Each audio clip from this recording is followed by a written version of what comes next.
Okay, class. So, so today I will be teaching you about sequences. Now you might be asking, tech supporter, why do we need to learn about sequences? Obviously, there must be a reason. So I'll be telling you the reason today. So one reason is that these so-called sequences are just the base to a really complex mathematical problems and sequences like fractals. Even though fractals don't need to be complex, but they normally are, they involve a lot of exponents. So I'll be showing you how to do that in the next video, but not now. But for now, I'll only be showing you what series slash sequences are. So not series, sorry, only sequences. What sequences are? So first, let's see what a sequence is. Okay. So okay. So if I were to ask you, let me just remove the flow. Okay, now what is the pattern here?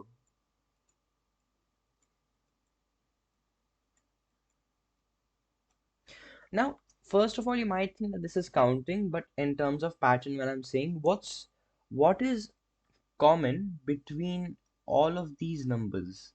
Like what's common between 2 and 1, which is common between 3 and 2. Then you'll say tech supporter every time 1 is added to itself. So like 1 added to itself becomes 2, 2 plus 1 is 3, 3 plus 4 is 5, and so on. So that is what sequences basically are. But there are two types of sequences I will be telling you. The first is geometric sequences. Oh, sorry, geometric, geometric, and I'm sorry if you don't understand my cursive. It's just tech support handwriting. It is geometric and arithmetic.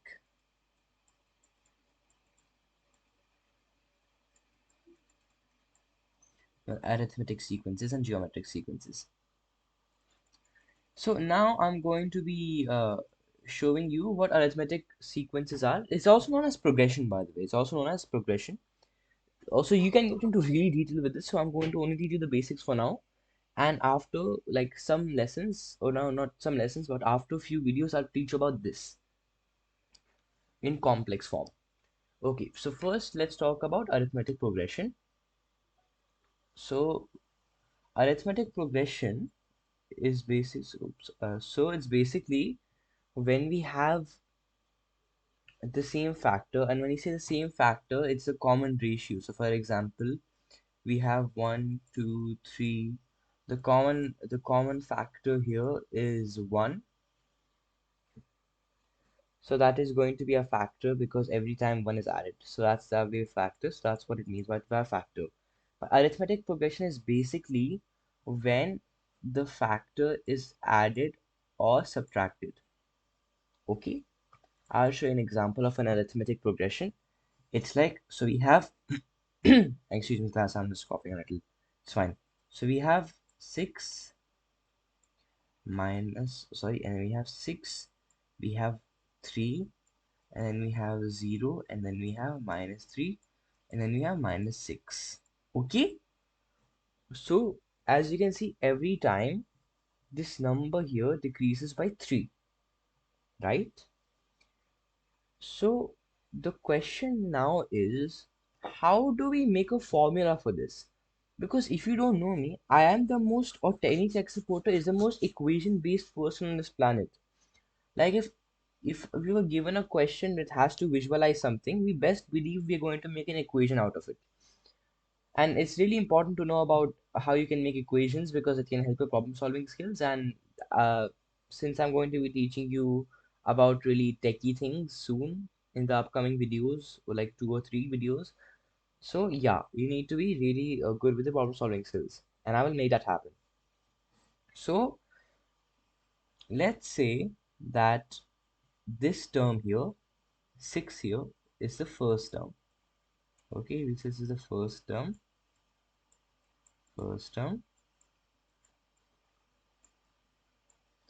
and knowing that this is the second term, and so on, right? But let's say that we don't know what this term is. Okay, so we'll just name this as the nth term. So I'm going to make an equation for this and I'm going to then demonstrate it. So an arithmetic sequence, so let's say we have a of n is equivalent to, so first we have what do you call it, our first term. So in this case it's going to be 6 and then minus 3. Also n is the nth term, so 3 minus n minus 1. Now you might be asking me, okay tech supporter, how does that work? Right, so I'll show you how. So this 6 here is our first term. So that is why I have it first. Okay, because no matter for arithmetic progression, you either add or subtract, and in this case, it will never be greater than 6. It will always keep going lower. Okay, unless this n is negative, but we'll get into that later. So this n here, n minus 1. Before we go to that, I'm gonna tell you why we're doing minus 3. As you can see, every time we are going down by minus 3, we're subtracting by 3 every time, right? Yeah. And the reason why we're multiplying this, sorry, I'll just put this in a square or rectangle, my bad, it's not the same length of sides. So, my bad, but anyway, the reason why we're multiplying this minus 3 here with this n minus 1 is because the n minus 1th term, so n minus 1st term, is going to be multiplied by negative 3, and then we'll get the answer for which nth term you're looking for. Before I show you why we are using n minus 1, let's just use this. This is the first term, and I'm going to take from this particular sequence, and I'm going to input this value here. Normally, you will be given the value to input, like find this term or find this term. So in this case, this is the first, second, third, fourth term. Okay, so here n is equal to 4. So while finding a of 4, what we'll simply do is we'll input this minus n by 4. Okay, now I am quite a lazy person, so if I can just do this, yeah, hopefully you can see this is a 4 minus 1. If not, I genuinely don't care, but because I respect you for being my customer, I will do it. Okay, okay, so now what we have is, look here. So now we have minus 3 times 4 minus 1, which is equal to, so I'll just quickly write this as 3. So it's minus 3 times 3, and it's 6 minus 3 times 3, which is the same thing as 6 minus 9, which is the same thing as minus 3. And as we can see, this nth term here is minus 3.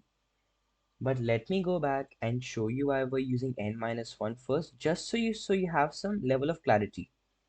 Okay, so you'll always be using this n minus 1 for arithmetic progression or sequence. So first you'll have first term subtracted or added by the factor times n minus 1. This n minus 1 is fixed, you cannot change it.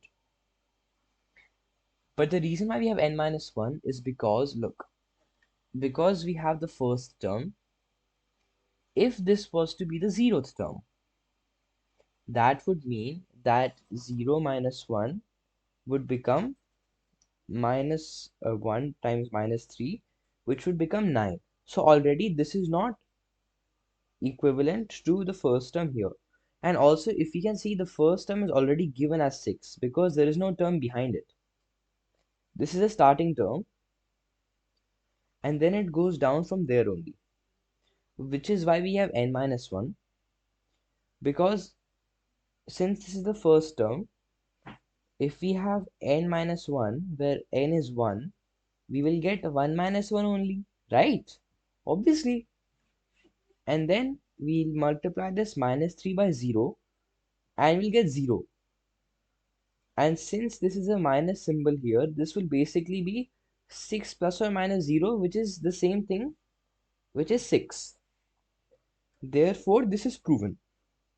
Okay.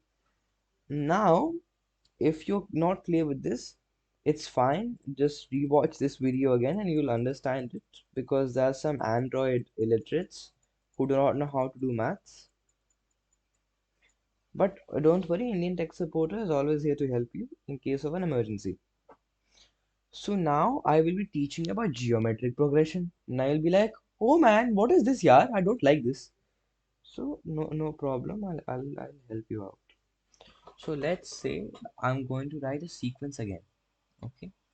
This time it's 3. Excuse me. It's 3.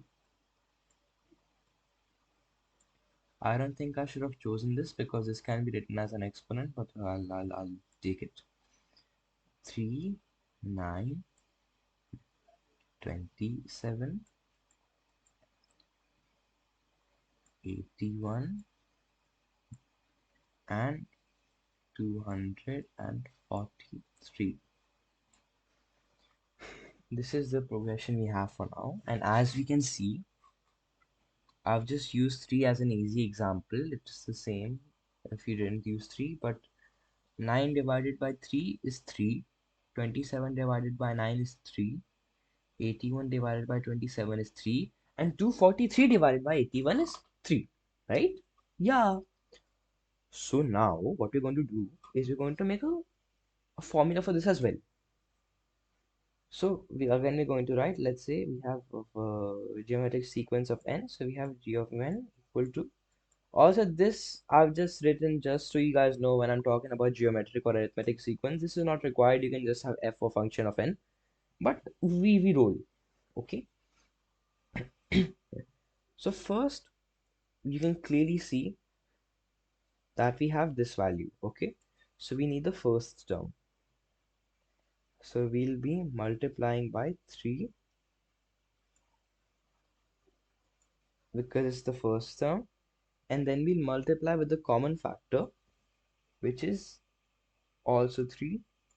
Also guys, I shouldn't have chosen 3 here, but hopefully you can understand it better because it's easier for you to wrap your heads around calculations, because for me it's pretty easy, but for some Android illiterates out there, man, they don't even know what operating system is.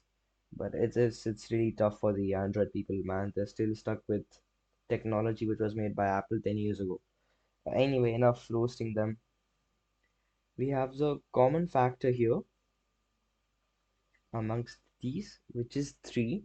Every time is multiplied by 3. And this, we're going to repeat same thing, n minus 1. Now before you say, take support, we're confused. Stop it. I'll explain.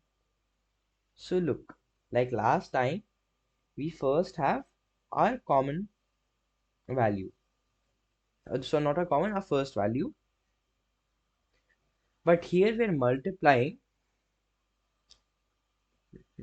because it's here it is multiply or divide. Okay. And by the way, if you were dividing, you wouldn't just do division symbol because that can be really confusing. Instead, you'll do multiplied by the reciprocal of whatever this is, if this was inverse. But again, we'll get into that later. Let's just say that this is multiplication for now. So 3 to the power n minus 1. I'll tell you why we have it. So first of all, this is the common factor amongst these. So which is why we're multiplying it, because A, it's geometric progression. B, we can see the sequence is being multiplied. And the same as last reason, the same for arithmetic progression or sequence is the reason why we have n minus 1. But here is to the power because it's geometric progression and it's increasing at an exponential scale, meaning that it's increasing by a factorable scale which gets either multiplied or divided. Okay, so which is why we are using the power of n minus 1. Now let me prove to you if this works or not. You have 3, first term, first term, n equal to 1. 1 minus 1 is 0. Anything to the power 0 is 1. So 3 to the power 0 is 1. Therefore, g of 1 is 3. And then we can try for the second term here, just to prove. So you have second term, which is 2. 2 minus 1 is 1 only. 3 to the power 1 is itself, or 3, and 3 times 3 is 9. Therefore, this is the geometric sequence. Now you might be asking tech supporter, well, why do we need to know this? So this is used in various things like fractals and other methods of sequences and progressions and even series, which will come in later on when you are a little big boy or big girl, because we don't discriminate. Oh God. Sorry, I get a little carried away sometime. But yeah, this is how geometric and arithmetic progression is done. Thank you. Bye bye. See.